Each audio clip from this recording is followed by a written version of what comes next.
कृष्ण गोविंद हरे मुरारे, हे नाथ नारायण वासुदेवाय, हे नाथ नारायण वासुदेवाय, हे नाथ नारायण वासुदेवाय।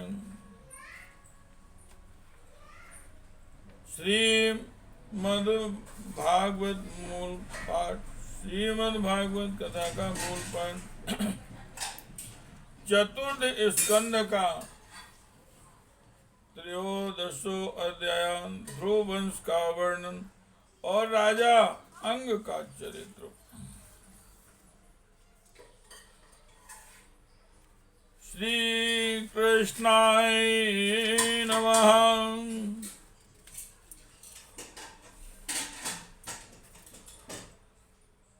सदस्यपतये उवाच, सदस्यों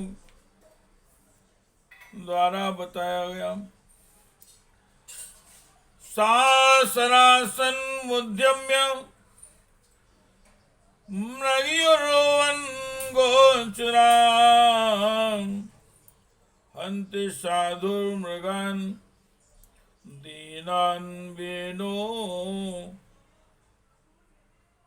दीनान् वेनो असावित्रसर्जनः।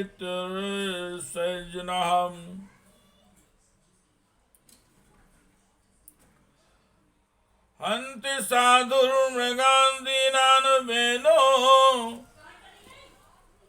असावित्रजनाम्। आक्रीडे क्रीडितो बालान् वयस्यान् तिदारुणं प्रस्यै निरनुक्रोशः पशुमारं मारयतु। तं विचक्ष्य खलं पुत्रं शासनैर्विघ्नैर्नृपः। यदा न शासितुं कल्पो ब्रह्मासि दुर्मनाम्। प्रायेणाभ्यर्चितो देवो ये आप्रजां गृहमेधिनां। कदपत्यभृतं दुःखं ये न विन्दन्ति दुर्भरम्। यथा पापीयसि कीर्तिर्धर्मश्च महानृणाम्। यतो विरोधाः सर्वेषां यतो आदिरनन्तकः। कष्टं प्रजापदेशं वै मोहबन्धनमात्मनां। पंडितो बहुमन्ये यदर्थां क्लेशदाग्रहम्। कदपत्यं बलं मन्ये सदपत्याञ्चुचां पादपदान्। निर्विद्येन गृहान्मत्यर्यो यत्क्लेशं बहिर्गृहात्। वह दुष्ट बालक धनुष बाण चढ़ाकर वन में जाता और बयान के समान बेचारे भोले भाले हरिणों की हत्या करता। उसे देखते ही पूर्वासी लोग वेन आया कहकर पुकार उठते। वह ऐसा क्रूर और निर्दयी था कि मैदान में खेलते हुए अपनी बराबरी के बालकों को पशुओं के भांति बलात् मार डालता।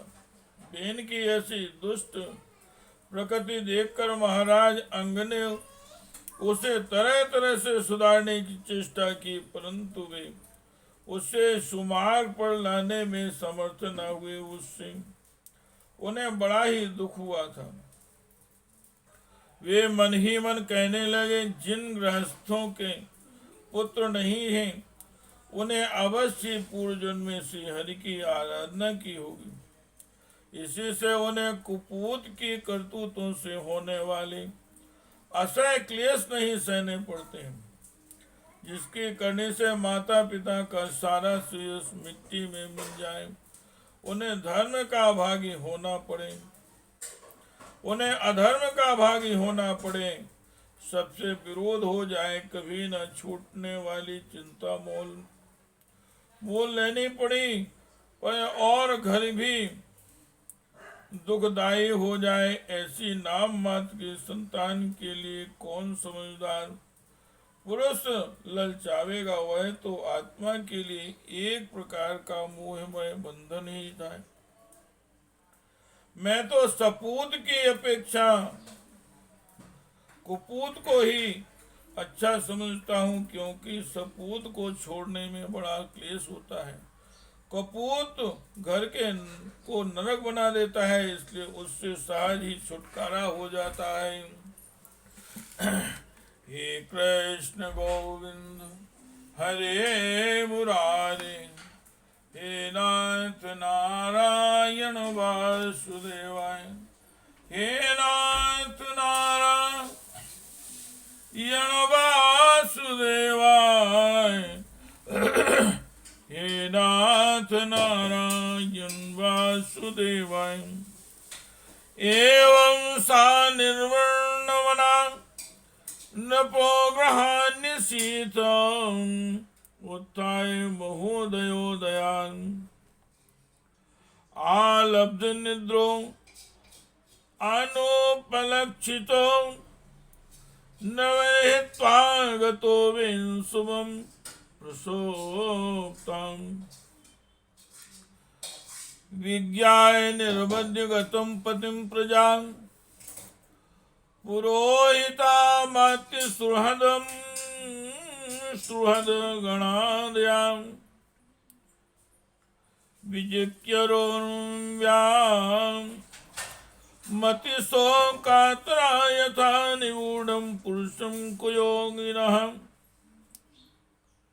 रक्षन्ता पदवीं प्रजापतेर् हतोद्यमा प्रत्योपनिषोत्यं ते पुरीं, ऋषि समेतानभिवन्द्यं शास्त्रो न्यवेदयन्, पौरं भर्तु विप्लवम्। इस प्रकार सोचते सोचते महाराज अंग को रात में नींद नहीं आई। उनका चित्त गृहस्थी से विरक्त हो गया। वे आधी रात के समय बिछौनों से उठे। इस समय वेन की माता नींद में बेसुध पड़ी थी। राजा ने सबका मोह छोड़ दिया और उसी समय किसी को भी मालूम न हो, इस प्रकार चुपचाप उस महान ऐश्वर्य से भरे राजमहल से निकलकर वन को चल दिए।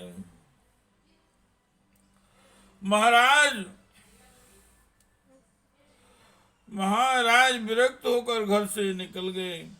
यह जानकर सभी प्रजाजन, पुरोहित, मंत्री और सुहृदगण आदि अत्यंत शोकाकुल होकर पृथ्वी पर उनकी खोज करने लगे। ठीक वैसे ही जैसे योग का यथार्थ रास्ता जानने वाले पुरुष अपने हृदय में छिपे हुए भगवान को बाहर खोजते हैं।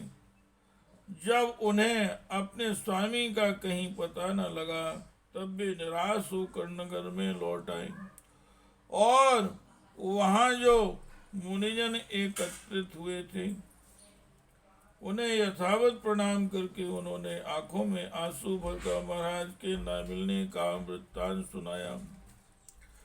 इति श्रीमद्भागवते महापुराणे परमहंस्यां संहितायां चतुर्थ स्कंदे त्रयोदशो अध्यायः।